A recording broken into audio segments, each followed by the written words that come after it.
Shri Radha Raman institutes में आप सभी का बहुत बहुत स्वागत है। Welcome to Shri Radha Raman institutes.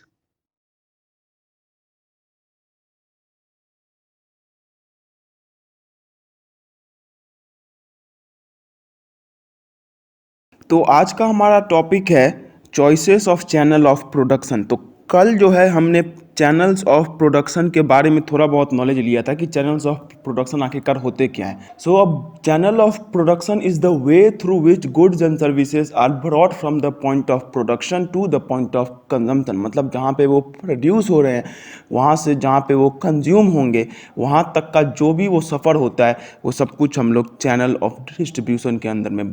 तो अब चैनल ऑफ डिस्ट्रीब्यूशन जो होता है वो हमने पढ़ा था कि 4 टाइप का होता है। एक होता है 0 लेवल, एक होता है 1 लेवल, एक होता है 2 लेवल, एक होता है 3 लेवल। तो उसके बाद आज हम पढ़ने वाले हैं कि चैनल्स ऑफ डिस्ट्रीब्यूशन को आखिरकार चूज किस तरीके से किया जाता है। What are the factors on which channels of distribution are chosen. So आज हम उसी को यहाँ पे स्टडी करने वाले हैं। तो ये जो choices of channel of production होता है ये बेसिकली 2 टाइप के चैनल्स ऑफ प्रोडक्शन को चूज करने के लिए किया जाता है। पहला है शॉर्ट चैनल एंड दूसरा है लॉन्ग चैनल। अब शॉर्ट चैनल क्या होता है? शॉर्ट चैनल वो चैनल होता है जिसमें कि बेसी समय नहीं लगता है, जिसमें सामान फट से भेजा जा सकता है। एंड लॉन्ग चैनल वो चैनल होता है जिसमें थोड़ा ज़्यादा उसमें बीच में करना पड़ता है फॉर्मेलिटीज़ एंड उसमें सामान को भेजने में थोड़ा ज़्यादा समय लगता है as compared to short channel. तो वो कौन कौन से फैक्टर्स हैं जिनके ऊपर ये शॉर्ट चैनल और लॉन्ग चैनल को हम लोग चूज़ करते हैं वही हम लोग आज पढ़ने वाले हैं। तो ये बेसिकली 4 फैक्टर्स हैं। पहला है प्रोडक्ट रिलेटेड फैक्टर्स, फिर है मार्केट रिलेटेड फैक्टर्स, फिर है कंपनी रिलेटेड फैक्टर्स और उसके बाद है मिडिल मैन रिलेटेड फैक्टर्स। तो यही 4 फैक्टर्स हैं जो कि अफेक्ट करते हैं कि किस तरीके से हमारा कौन सा choice of channel of distribution होने वाला है। तो सबसे पहले आता है product related factors. These are those factors which are related to the product and which influence the forms of channel of distribution. तो प्रोडक्ट रिलेटेड फैक्टर्स कौन से हैं? जो कि हमें नाम से ही क्लियर हो जा रहा है कि प्रोडक्ट से रिलेटेड फैक्टर्स जो कि या तो शॉर्ट चैनल या फिर लॉन्ग चैनल को चूज करने में हमारी मदद करें या फिर हमारे चॉइस को इन्फ्लुएंस करें, वो प्रोडक्ट रिलेटेड फैक्टर्स कहलाते हैं। अब इसमें क्या क्या आता है? Unit value. When goods are expensive short channels are used and when goods are less expensive long channels are used. तो पहला क्या है कि जब गुड्स महंगे होते हैं तो शॉर्ट चैनल को यूज किया जाता है एंड जब गुड्स सस्ते होते हैं तो उनको लॉन्ग चैनल में यूज किया जाता है उनको डिस्ट्रीब्यूट करने के लिए। फिर इसके बाद है perishability. Goods like vegetable fruits are generally distributed through small channels and durable goods are distributed through long channels. तो ये जो पेरिशेबिलिटी है, पेरिशेबिलिटी का मतलब क्या होता है कि कोई चीज़ कितना दिन तक टिक सकता है। तो वेजिटेबल्स एंड फ्रूट्स जो होते हैं वो बेसी दिन तक नहीं टिकते हैं, तो इसीलिए उनको डिस्ट्रीब्यूट करने के लिए स्मॉल चैनल या फिर शॉर्ट चैनल्स का यूज़ होता है। जबकि जो ड्यूरेबल गुड्स होते हैं उनके डिस्ट्रीब्यूशन के लिए लॉन्ग चैनल का इस्तेमाल किया जाता है। So when it comes to perishable goods जो कि जल्दी खराब हो जाएंगे, we use the short channel and when it comes to durable goods जो कि लंबे समय तक टिकेंगे, we use the long channel. इसके बाद आता है weight. If the weight of the goods is high short channel is used as long channel distribution becomes expensive and when weight of goods is less long channels are use. तो ये क्या बोल रहा है कि जब वेट ज़्यादा है तो शॉर्ट चैनल इस्तेमाल होगा और जब वेट कम है तो लॉन्ग चैनल इस्तेमाल होगा। अब ये ऐसा क्यों? ये ऐसा इसलिए क्योंकि जब वेट ज़्यादा है तो अगर उसमें लॉन्ग चैनल को यूज़ किया गया मतलब लंबे समय तक के लिए वो सामान बीच में ही रहेगा, बीच रास्ते में ही रहेगा, from the producer to the consumer. तो उस टाइम पे क्या होगा कि जितना ज़्यादा समय के लिए वो रहेगा उतना ज़्यादा खर्चा होगा। तो in order to save that money इसमें क्या होता है कि उसको शॉर्ट चैनल में यूज़ कर लिया जाता है। ऑन दी अदर हैंड जब कोई सामान हल्का होता है तो उसमें लॉन्ग चैनल को यूज़ किया जाता है क्योंकि उसमें लॉन्ग चैनल ठीक ठाक बैठ जाता है। फिर इसके बाद आता है standardization. Standardized products are distributed through long channels whereas less standardized goods are distributed through short channels. तो जो स्टैंडर्डाइज्ड गुड्स होते हैं, जो हाई स्टैंडर्ड्स वाले गुड्स होते हैं, जो हाई स्टैंडर्ड्स वाले सामान होते हैं, उनको जो है लॉन्ग चैनल के थ्रू डिस्ट्रीब्यूट किया जाता है। और जो लेस स्टैंडर्ड्स गुड्स होते हैं मतलब जिनका स्टैंडर्ड उतना हाई नहीं होता है, उन्हें शॉर्ट चैनल्स के थ्रू डिस्ट्रीब्यूट किया जाता है। Example, less standard goods as tailor made goods are distributed through through short channel as personal contact is necessary. वहीं अगर हम लोग देखें तो जो लेस स्टैंडर्डाइज गुड्स है, फॉर एग्जाम्पल पे लेते हैं एक लोकल टेलर से बनाया हुआ एक शर्ट और एक रेमंड्स या फिर ऐसे ही किसी बड़े टेलर्स के साथ बनाया हुआ एक शर्ट, तो उसमें क्या होगा कि जो शॉर्ट चैनल है वो हमारे लोकल टेलर वाले में यूज़ होगा। क्यों? क्योंकि उसमें लॉन्ग चैनल को यूज़ करने का सवाल ही नहीं पैदा होता। हम क्यों फालतू में लॉन्ग चैनल को यूज़ करने जाएंगे, जबकि वो जो रेमंड्स का जो वहाँ पे शर्ट होगा उसमें हमें लॉन्ग चैनल को यूज़ करना होगा, क्योंकि उसमें शॉर्ट चैनल को यूज़ करना उतना आसान नहीं होगा। So it depends on the situation कि कौन सा फेवरेबल है, कौन सा फेवरेबल नहीं है। इसके बाद है complexity of the product. Technically complex products require expert advice and demonstration at the point of sale, therefore short channels are appropriate for them. अब जो कॉम्प्लेक्स प्रोडक्ट्स होते हैं उनको डेमोन्स्ट्रेशन चाहिए होता है at the point of their sale, मतलब जहाँ पे वो बिक्री हो रहे हैं वहाँ पे बहुत ज़रूरी हो जाता है कि वो जो भी बेचने वाला है वो कंज्यूमर को उसके यूज़ करने के तरीके या फिर कैसे कैसे उसमें यूज़ करना है, कौन सा सेफ्टी तरीका उसमें रखना है, वो सब कुछ उसको बोल दे। तो इन दैट के शॉर्ट चैनल को यूज़ करना अनिवार्य हो जाता है। We have to use the short channel, क्योंकि उसमें लॉन्ग चैनल यूज़ हो ही नहीं सकता। अगर लॉन्ग चैनल यूज़ हुआ तो उसके जो यूसेज करने के जो तरीके हैं वो हम लोग नहीं बोल पाएंगे अपने कंज्यूमर को। फिर इसके बाद आता है टाइप्स ऑफ मार्केट। अब तक हमने पढ़ा था कि प्रोडक्ट से रिलेटेड जो कुछ भी फैक्टर्स होते हैं वो किस तरीके से अफेक्ट करते हैं। अब हम जानने वाले हैं कि मार्केट से रिलेटेड वो कौन कौन से फैक्टर्स होते हैं जो कि शॉर्ट चैनल या फिर लॉन्ग चैनल को इन्फ्लुएंस करते हैं। तो पहला है size of the market. In a market where fewer buyer exist, short channel is used, whereas in a market where large number of buyers exist, long channel is used. तो जहाँ पे छोटे buyers होते हैं, when the numbers of buyers is low, when then short channels are used, and when the numbers of buyers is high, long channels are used. क्योंकि अगर कम buyers हैं तो कम बायर्स का मतलब क्या है कि उसका डिमांड भी मार्केट में लो है, तो इन दैट केस उसका प्रोडक्शन भी उतना नहीं होगा एंड पर यूनिट कॉस्ट भी ज़्यादा हो जाएगा। तो उस केस में क्या होगा कि अगर हमने लॉन्ग चैनल को यूज़ किया, so in that case, in case of using the long channel, we are going to be paying more amount of money. तो ताकि उतना ज़्यादा पैसा हमें नहीं पे करना पड़े, इसलिए हमें जो है लॉन्ग चैनल यूज़ नहीं करना है, हमें शॉर्ट चैनल यूज़ करना है। ऑन द अदर हैंड जब डिमांड हाई होता है, मतलब जब बहुत सारे बायर्स हैं, सो इन दैट केस क्या होता है कि लॉन्ग चैनल का इस्तेमाल होता है। क्यों? क्योंकि उस समय में डिमांड हाई है तो पर यूनिट कॉस्ट भी कम हो रहा है। इन दैट केस वहाँ पे फेवरेबल है। जैसा कि मैंने आपको बताया कि सिचुएशन के ऊपर डिपेंड करता है कि हमें कौन सा यूज़ करना है। फिर उसके बाद आता है एक पॉइंट जो कि मैंने मिस कर दिया, वो है types of market. In a consumer market long channel is used, whereas in an industrial market short channel is used. तो एक कंज्यूमर मार्केट में लॉन्ग चैनल इस्तेमाल होता है और एक इंडस्ट्रियल मार्केट में शॉर्ट चैनल इस्तेमाल होता है। जो कंज्यूमर मार्केट मतलब जहाँ पे कंज्यूमर से रिलेटेड गुड्स बिकते हैं, कंज्यूमर गुड्स बिकते हैं, वहाँ पे लॉन्ग चैनल का इस्तेमाल होता है, और जहाँ पे इंडस्ट्रियल मार्केट होता है वहाँ पे शॉर्ट चैनल का इस्तेमाल होता है। फिर उसके बाद आता है geographical distribution. In a market where consumers are concentrated to a small place, short channel is used, whereas in a market where customers are scattered, long channel is used. तो जब कस्टमर्स जो हैं वो छोटे एरिया में ही divided होंगे तो उस केस में जो है हम शॉर्ट चैनल का इस्तेमाल करेंगे। क्यों? क्योंकि उसमें हमें ज़्यादा लॉन्ग चैनल का इस्तेमाल करने का ज़रूरत नहीं है, हम शॉर्ट चैनल से ही अपने कंज्यूमर तक पहुंच सकते हैं। लेकिन जब हमारे कंज्यूमर्स बहुत स्कैटर्ड होंगे, मतलब एक यहाँ पे तो एक दूसरी जगह, फिर एक तीसरी जगह, एक चौथी जगह, एक पांचवी जगह, एक छठी जगह, तो जब बहुत सारे कंज्यूमर स्कैटर्ड होंगे, so in that case we have to use the long channel. उस केस में हमें लॉन्ग चैनल को इस्तेमाल करना होगा।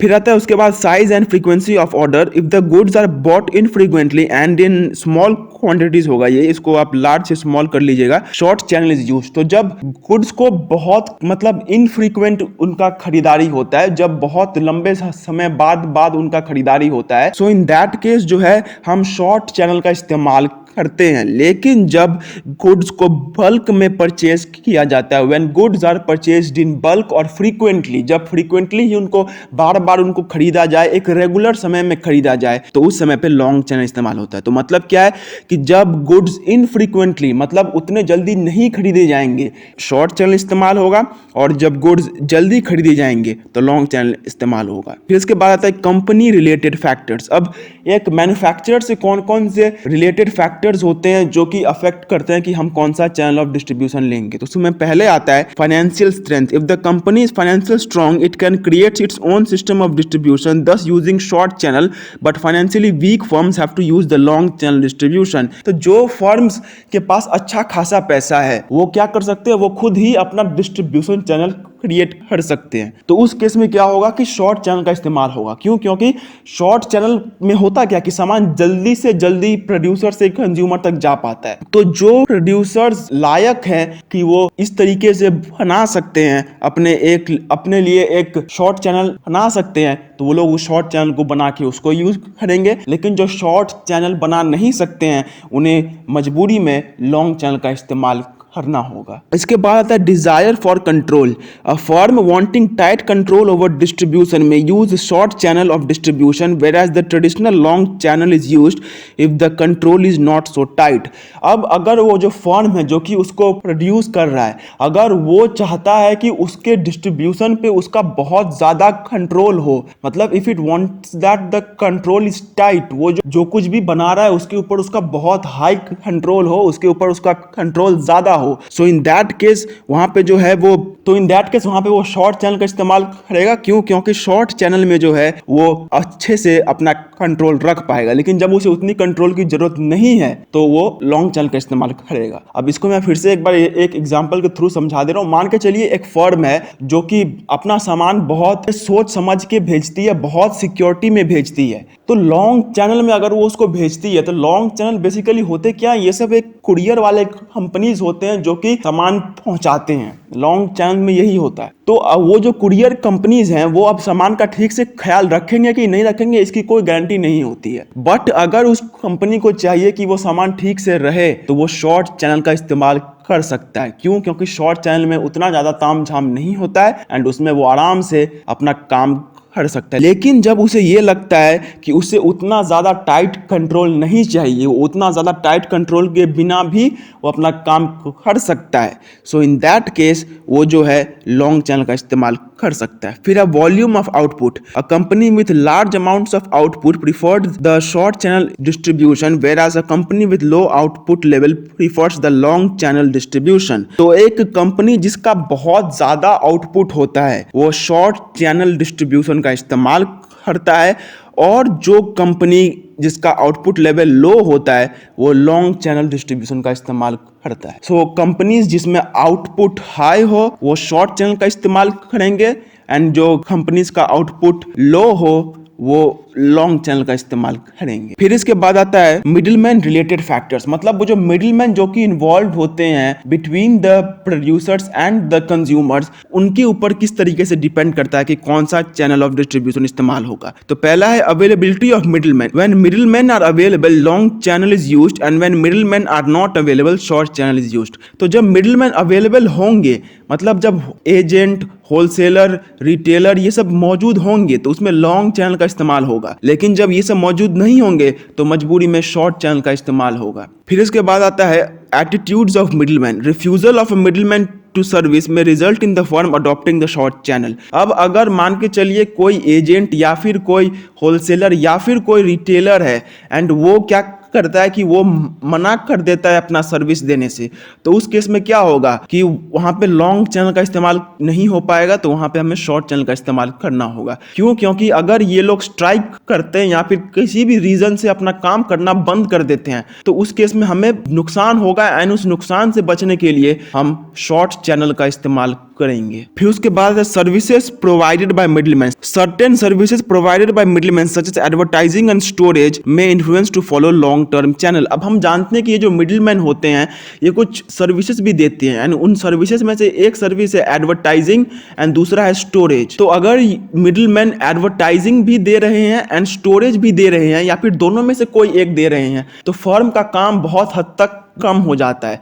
तो उस केस में वो लॉन्ग चैनल का इस्तेमाल करना ज़्यादा पसंद करेगा। ऑन दी अदर हैंड अगर मिडिलमैन जो है वो ना ही एडवर्टाइजिंग दे रहे हैं एंड ना ही स्टोरेज दे रहे हैं तो उस केस में जो प्रोड्यूसर है वो शॉर्ट चैनल का इस्तेमाल करना चाहेगा। फिर है cost difference in cost of short distribution and long distribution can also influence choice of channel of distribution। अब जो डिफरेंस होता है जो कि शॉर्ट डिस्ट्रीब्यूशन और लॉन्ग डिस्ट्रीब्यूशन के बीच में होता है, मतलब कि शॉर्ट डिस्ट्रीब्यूशन से भेजने पे कितना खर्चा लगेगा और लॉन्ग डिस्ट्रीब्यूशन पे भेजने से कितना खर्चा लगेगा, इन दोनों के बीच का अंतर भी बहुत ज्यादा अफेक्ट करता है। मान के चलिए शॉर्ट डिस्ट्रीब्यूशन से भेजने में सिर्फ 600 रुपया लगता है एंड लॉन्ग से भेजने में लगता है 1000 रुपया, तो उस केस में शॉर्ट चैनल का इस्तेमाल होगा। लेकिन अगर शॉर्ट से भेजने में 1000 रुपया लगता है एंड लॉन्ग से भेजने में हमें 600 रुपया लगता है, तो उस केस में लॉन्ग चैनल इस्तेमाल होगा। जो वाला सस्ता पड़ेगा वही इस्तेमाल होगा। फिर है उसके बाद government decisions. Government restrictions also influence the choice of channel of distribution. अब गवर्नमेंट का रेस्ट्रिक्शन ये एक पॉलिटिकल मैटर है एंड ये हर एक टाइप में जो भी हम आज तक पढ़ते हुए आए हैं सब में इसका इन्फ्लुएंस होता है। अब अगर गवर्नमेंट कुछ रूल्स एंड रेगुलेशंस लगा देती है जिससे कि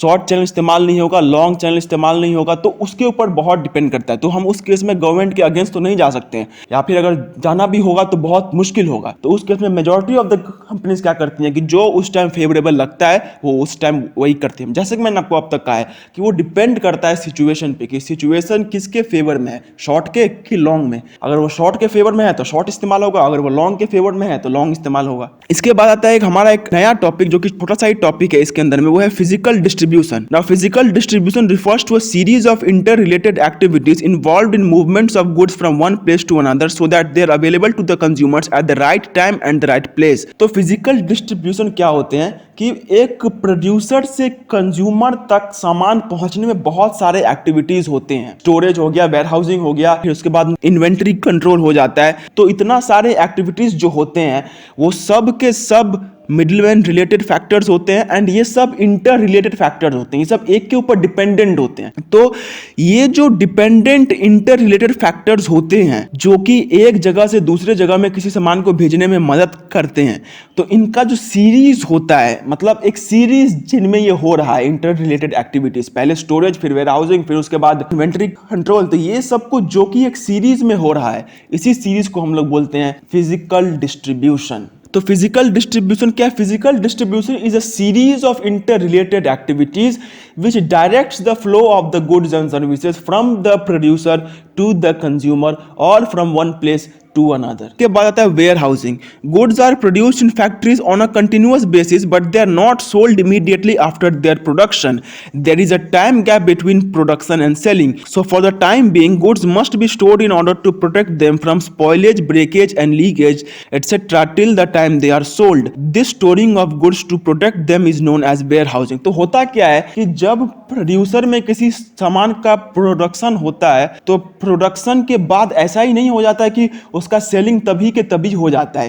प्रोडक्शन एंड सेलिंग के बीच में एक अच्छा खासा टाइम गैप होता है। अगर आज मैंने अपना सामान बनाया है तो वो आज ही के आज नहीं बिक जाएगा, उसको बिकने में एक हफ्ता, एक महीना, 6 महीना, 1 साल भी यहाँ तक कि लग सकता है। तो उसको जितना भी समय लगेगा बिकने के लिए, इतने समय के लिए हमें उसे अपने पास रखना होगा एंड उसको जब हम अपने पास रखेंगे फॉर दैट टाइम बीइंग, तो उसको बोला जाएगा warehousing. That is going to be called warehousing. मतलब उसको अपने पास स्टोर करके रखना तब तक जब तक कि उसका कंजम्पशन का समय ना आ जाए, ये वेयर हाउसिंग कहलाता है। इसके बाद आता है inventory control. Inventory control implies control over the size of inventory.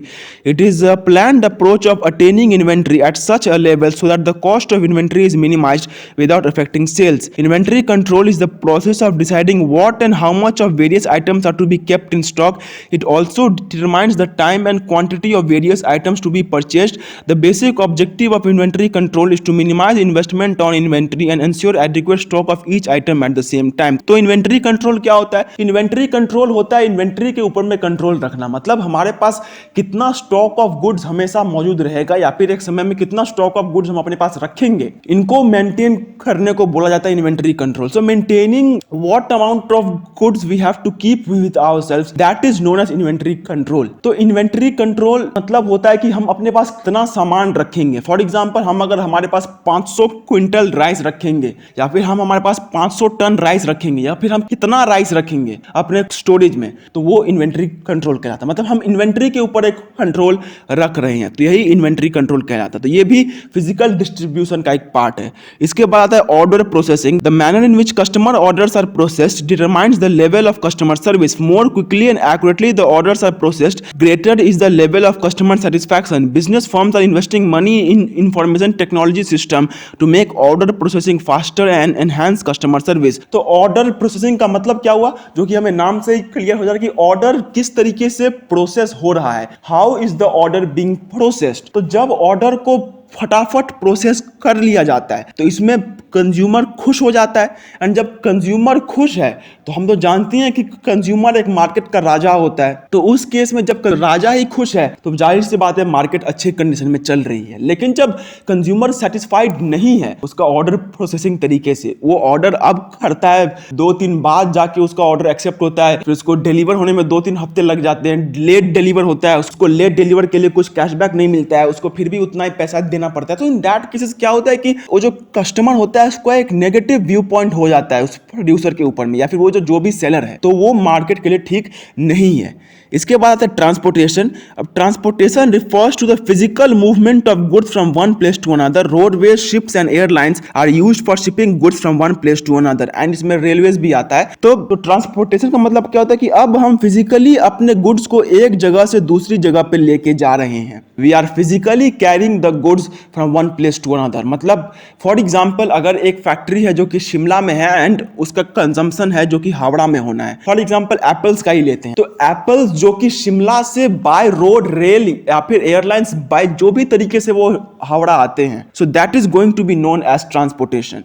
तो ट्रांसपोर्टेशन का मतलब क्या होता है ये हम जानते भी हैं अपने रियल लाइफ में. हमने ट्रांसपोर्टेशन बहुत बार देखा है कि ट्रांसपोर्टेशन का मतलब होता है कि अपने सामान को एक जगह से दूसरे जगह पे फिजिकली भेजना, या तो रोडवेज या तो रेलवेज या फिर किसी भी फिजिकल डिस्ट्रीब्यूशन के सोर्स के तरीके से. तो ये जो storage, warehousing, inventory control, order processing, transportation, ये सब एक दूसरे के ऊपर डिपेंडेंट होते हैं.